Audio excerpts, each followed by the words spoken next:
बादशाह अकबर अपने दरबार में न्यायप्रिय और समझदार शासक के रूप में प्रसिद्ध थे। लेकिन उनके दरबार में सबसे ज्यादा जिसकी बुद्धिमत्ता की चर्चा होती थी, वह थे बीरबल। बीरबल न केवल अपनी हाजिर जवाबी, बल्कि अपनी तेज बुद्धि के कारण भी जाने जाते थे। एक दिन बादशाह अकबर अपने सिंहासन पर बैठे थे और उनके दरबार में सभी मंत्री, सलाहकार और सेनापति उपस्थित थे। तभी एक घबराया हुआ आदमी दौड़ता हुआ आया और जमीन पर गिरते हुए बोला, हुजूर, मेरी मदद कीजिए। अकबर ने उस आदमी को उठाने का आदेश दिया और पूछा, कहो, क्या समस्या है? वह आदमी एक अमीर व्यापारी था जिसका नाम रतनलाल था। उसने कहा, जहांपनाह, मेरा एक बहुत बड़ा खजाना चोरी हो गया है।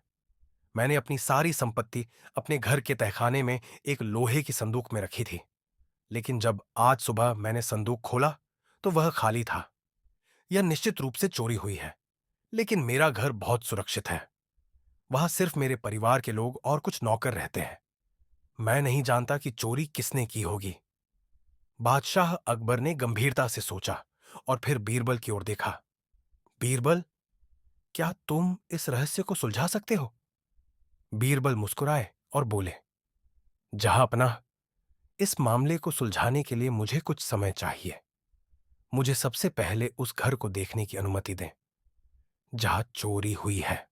बीरबल तुरंत रतनलाल के घर पहुंचे और तहखाने की जांच करने लगे। संदूक वहीं था, लेकिन उसमें कुछ भी नहीं था। दरवाजे और खिड़कियां पूरी तरह से बंद थीं, जिससे लग रहा था कि कोई बाहरी व्यक्ति यहां नहीं आया होगा। इसका मतलब था कि चोरी किसी अंदर के आदमी ने की थी। बीरबल ने रतनलाल के घर के सभी लोगों को बुलाया, उसका परिवार, नौकर और पहरेदार। उन्होंने सभी से एक ही सवाल पूछा, रात को किसने संदूक देखा था?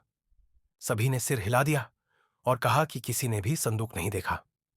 बीरबल ने मुस्कुराकर कहा, ठीक है, मैं एक छोटा सा परीक्षण करना चाहता हूं। बीरबल ने सबको एक एक लंबी लकड़ी दी और कहा, यह जादुई लकड़ी है।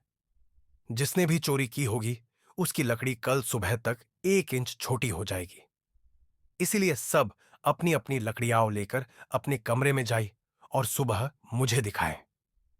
सभी ने लकड़ियां ले ली और अपने अपने कमरे में चले गए।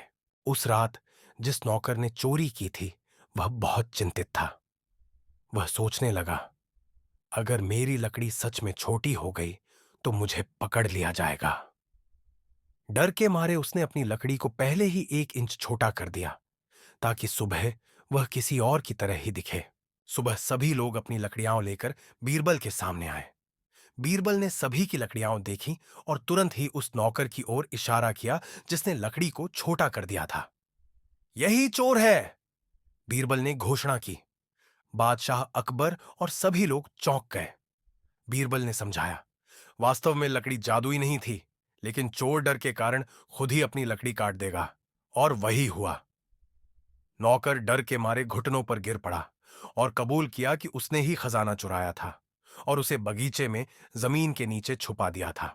चोरी किया हुआ खजाना बरामद कर लिया गया और बादशाह अकबर ने बीरबल की बुद्धिमत्ता की प्रशंसा की।